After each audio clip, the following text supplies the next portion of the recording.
Assalamualaikum warahmatullahi wabarakatuh. Jumpa kembali dengan Gus Win.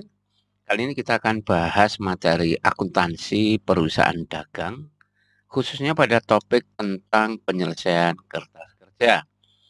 Pada video ini, Gus Win hanya akan membahas penyelesaian kertas kerja dengan menggunakan metode harga pokok penjualan. Kita akan bandingkan ya, kita akan bandingkan apa bedanya dengan menggunakan metode ikhtisar laba rugi. Baik, kita langsung cek dulu yang menggunakan metode ikhtisar laba rugi.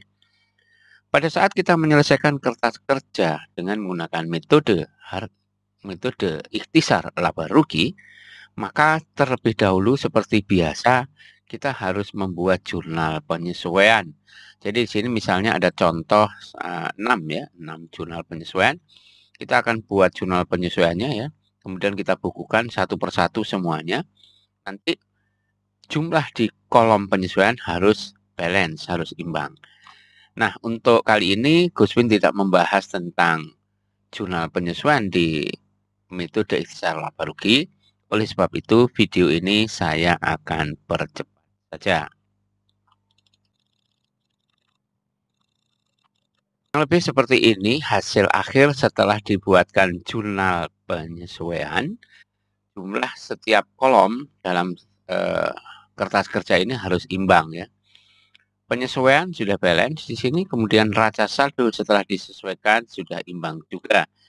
Bagi yang masih kurang paham bagaimana cara penyelesaian kertas kerja untuk metode ikhtisar laba rugi, mungkin bisa melihat video tentang penyelesaian kertas kerja akuntansi perusahaan jasa. Pada dasarnya sama, hanya beda komponen akun yang tercantum di dalam neraca saldo. Baik, kita langsung bawa data ini ke neraca saldo disesuaikan. Nanti kita akan perhatikan perolehan laba menggunakan metode ikhtisar laba rugi dengan menggunakan metode harga pokok penjualan ternyata tidak ada beda. Padahal teknik penyelesaiannya berbeda. Jadi ini yang ikhtisar laba rugi dalam proses pemindahan data dari neraca saldo disesuaikan ke kolom laba rugi dan kolom neraca. Kita tahu yang kolom neraca ini isinya adalah akun-akun real ya. Akun-akun real, ciri-cirinya akun dimulai dengan angka 1, 2, dan 3 ya. Kemudian yang di sini adalah akun nominal yang nomornya adalah 4 ke atas. Kita cek berapa laba yang diperoleh dengan menggunakan metode ikhtisar laba rugi. Ternyata perolehan labanya 135.720.000. Ini dalam ribuan. Nah, sekarang kita akan langsung menyasar pada metode HPP ya. Menggunakan metode HPP, maka data penyesuaian yang ada di ikhtisar laba rugi langsung kita salin saja. Sama persis di sini. Namun kita masih punya PR, punya tugas yaitu membuat jurnal penyesuaian untuk akun-akun yang terkait dengan perhitungan harga pokok penjualan. Apa saja itu? Pertama adalah persediaan barang awal, ini persediaan awal. Kemudian ada pembelian, beban angkut pembelian, retur pembelian, potongan pembelian, dan persediaan akhir. Itu yang akan kita buat jurnal penyesuaiannya. Jadi jurnal penyesuaiannya bukan hanya yang tercantum di metode ikhtisar laba rugi tadi, namun ditambah beberapa komponen pembentuk HPP. Tujuan yang paling kelihatan beda di sini adalah pada akun pembelian, beban angkut pembelian, retur pembelian, dan potongan pembelian. Neraca saldo mencantumkan nilai-nilai mereka, namun nanti pada neraca saldo disesuaikan, nilai dari akun-akun ini sudah nol, tidak ada lagi setelah mengikuti tahap penyesuaian. Yang masih tersisa hanya harga pokok penjualan dan persediaan akhir ya. Baik, kita akan mulai. Untuk yang pertama kita buat di sini adalah data persediaan akhir. Data persediaan akhir 70 juta ini dari mana? Mari kita coba lihat data yang ada di sini di ikhtisar laba rugi. Di sini ada data yang menyebutkan bahwa persediaan akhir barang dagangan di gudang tercatat 70 juta. Kalau jurnal penyesuaian menggunakan metode ikhtisar laba rugi, bunyinya seperti ini. Persediaan akhir dicatat pada posisi debit, kemudian kreditnya adalah ikhtisar laba rugi. Kemudian sedangkan persediaan awal itu dicatat pada posisi kredit dengan debitnya adalah ikhtisar laba rugi. Karena ini menggunakan metode ikhtisar laba rugi. Bagaimana kalau misalnya kita menggunakan metode HPP? Kalau menggunakan metode HPP, ikhtisar laba ruginya ini diganti HPP. Jadi ini kalau dibuat bunyi jurnal penyesuaiannya menjadi seperti ini. Debit persediaan akhir 70 juta, kreditnya adalah harga pokok penjualan. Demikian juga yang persediaan awal. Jadi persediaan awal nilainya di kredit. Nah, ini ditaruh di posisi kredit. Sehingga kita perlu akun baru di sini namanya nanti adalah akun HPP ya, nanti ya, belakangan dulu. Kemudian di sini pembelian. Pembelian kita akan buatkan jurnal penyesuaian karena dia posisinya debit, maka kita buatkan dia supaya nilainya 0, dia akan kredit, dibuat jurnal penyesuaian dengan bunyi sebagai berikut. Debitnya adalah harga pokok penjualan, kreditnya adalah pembelian dengan nilai yang tercantum pada neraca saldo. Kemudian yang berikutnya di sini ada beban angkut, maka kita buatkan sama karena dia posisinya debit, maka kita tulis di jurnal penyesuaian dia ada di posisi kredit. Sedangkan debitnya adalah harga pokok penjualan. Terus ada lagi di sini potongan pembelian. Potongan pembelian di sini nilainya kredit, maka dia kita debit. Maka bunyi jurnalnya sebagai berikut. Retur pembelian, harga pokok penjualan. Dan yang terakhir di sini ada potongan ya, potongan di sini.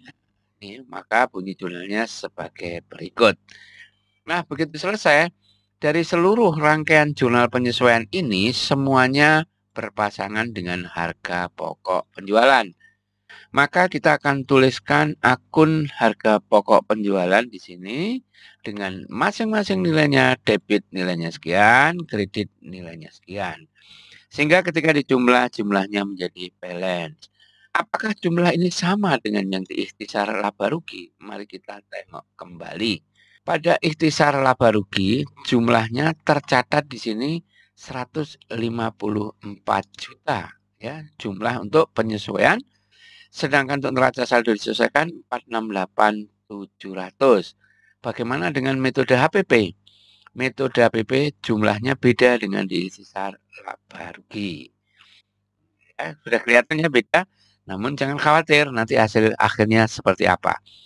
Kita lanjutkan, memindahkan angka-angka di neraca saldo kemudian menjadi neraca saldo disesuaikan seperti biasa. Yang tidak ada penyesuaian langsung dipindah, yang ada penyesuaian dihitung dulu. Nah, di sini hasilnya sudah kelihatan.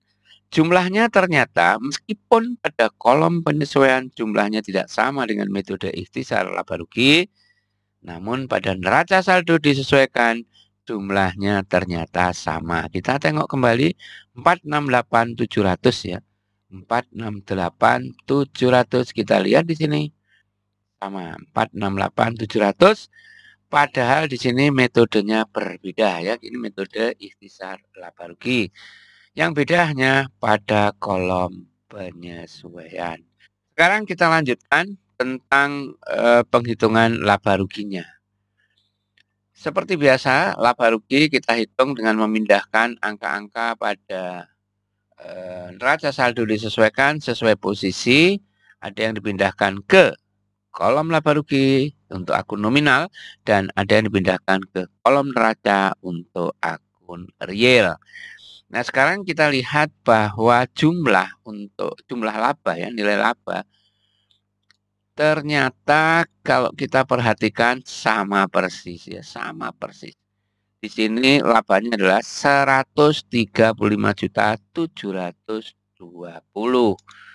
Apakah di ikhtisar laba rugi sama? Kita cek di sini metodenya, lihat ya. Lihat running check di atas ini metode ikhtisar laba rugi. Ternyata di sini sama ya. 135.720. Kalau kita perhatikan di sini akun 532, akun ikhtisar laba rugi, posisi debit kreditnya di sini 7370. Sedangkan untuk metode HPP, harga pokok penjualan, angkanya di sini 184 dan 74750. Namun labanya ternyata sama.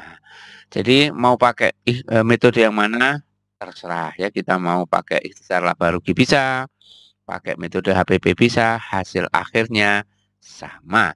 Jadi yang membedakan sekali lagi antara kedua metode ini, yang membedakan adalah pada penyesuaian. Penyesuaian kalau menggunakan metode ikhtisar laba rugi hanya berdasarkan data yang ada, sedangkan untuk metode HPP penyesuaiannya ditambah dengan menyesuaikan akun pembelian, beban angkut pembelian, retur pembelian, potongan pembelian, sehingga nilainya menjadi seperti ini. Itu saja yang bisa Guswin bahas kali ini, mudah-mudahan bermanfaat dan teruslah berlatih karena akuntansi perlu latihan. Bagi yang baru menemukan channel ini, dukung terus channel Guswin. Mudah-mudahan ini bermanfaat bagi yang sedang mendalami akuntansi perusahaan dagang. Sampai ketemu di video yang lain. Assalamualaikum warahmatullahi wabarakatuh.